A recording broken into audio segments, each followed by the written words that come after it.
Here's how to activate and use the Mini Digital Key service card.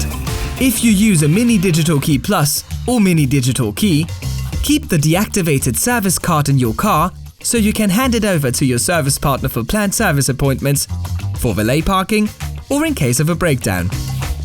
When you need it, activate the service card like this.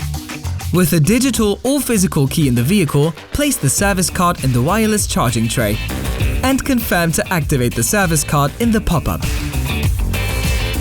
Or alternatively, with the car placed in the wireless charging tray, go to All Apps, Keys, Service Card, Activate Service Card. That's it. And here's how to use it. Hold the service card to the door handle to unlock or lock the car, and place it in the wireless charging tray to switch on drive-ready state.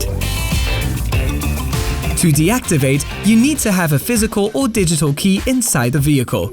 Go to Keys, Service Card, and press Deactivate Service Card. Check out our other how-to videos for more about your Mini.